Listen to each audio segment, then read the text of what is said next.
Well, what is kind of becoming a bit of a tradition, if you will, in the world of movies is that we often find out some of our first pieces of information about an upcoming movie that everybody's excited about when toys leak or they release certain toys. That's when we find out some stuff. Well, this one's not a leak. This was purposefully done. But the first round of toys for the upcoming He-Man Masters of the Universe have come out. And I'll tell you what, you know, one of the things that we said coming out of CinemaCon last year was like, hey, look, we don't know if the movie's going to be good or if the movie's going to be bad. But if it's important to you that the characters look identical to the way they looked in the old cartoon, then you're going to be happy with this. And boy, do the new toys kind of highlight that. As they're saying is, each figure reportedly roughly 30 points of articulation, so they're built for posing, staging battles, and probably recreating a few dynamic slow-motion hero shots. The first wave gives collectors a strong mix of heroes and villains. On the heroic side, we've got He-Man, Battle-Cat, Man-at-Arms, and Teela. Representing the darker corners of Eternia are Skeletor, Triclops, Evil-Lyn, and Trapjaw. And as we scroll down here, we get our first look at some of these pictures. And listen, if you had showed me this before the trailer, I'd say, wow, they really kind of nailed it. They really kind of nailed it. Taking that, and then, oh God, I can't wait to see this shot in live action. Oh, I will probably buy this too. I cannot wait to see Cringer all up in his full Battle Cat array. I think that looks pretty damn good. I'm really excited to see that. And there he is without the armor. And then, of course, we got Skeletor. That looks perfect. Remember, we're talking about the toy now, but Rob, that looks perfect to what you would want to see in an upcoming new iteration of the movie. That looks really great. There's another pose of them holding, and the staff is perfect. The staff is absolute perfection. Then we get Trapjaw. Looks just like he does in the previews. Yeah.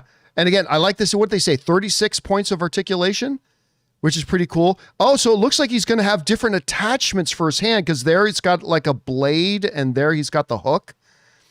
So that's pretty cool.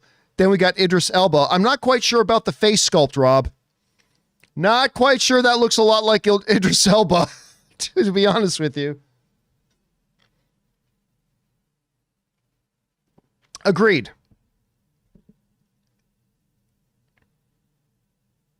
Yep, and there we got our shot of Teela. Again, not a great face sculpt, but the overall thing looks pretty damn good. And then we got Triclops standing there. Ever notice that a lot of these sword and sorcerer things, they all have got the like 5 strands of leather flaps hanging in front of the crotch. That's a very big fashion statement for a lot of these. And then, of course, yep, got to be protected, no bulge.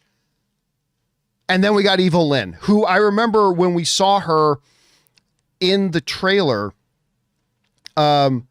she just looked absolutely fantastic as Evil-Lyn. I just remember like being really taken with how great she looked in that shot. Yeah. Anyway, Rob, you're a big toy guy. You've had a chance to see a bunch of these figures.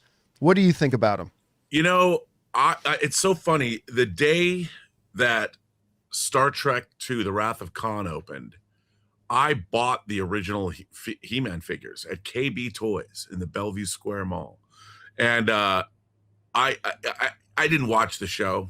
You know, I've watched a few episodes over the years. I worked on a He-Man documentary back in 2012. But I do love these figures. And they're such classic. I mean, if the movie does really well, I would love to have these figures on behind me on the shelf.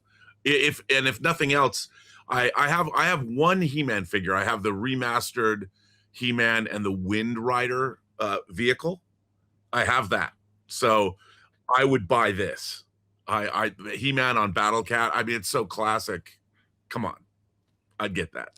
Yeah, they all look pretty good. And again, look, I don't know how good or bad, again, let me reemphasize this. I don't know how good or bad the movie itself is going to be. Travis Knight is directing it. That is a huge plus. He has not made a bad movie yet. He has shown with even just his movie Bumblebee, which is by far the best live action Transformers movie, like by a mile, it's the best live action Transformers movie. He can take that old IP and give it real heart and real thrills and real humor and real humanity. He just has a way to do stuff like that. Will he be able to do that with Masters of the Universe? I don't know. Masters of the Universe is a tough nut to crack, but we'll see if he's able to be up to the task. Anyway, guys, question is for you. What do you think about this?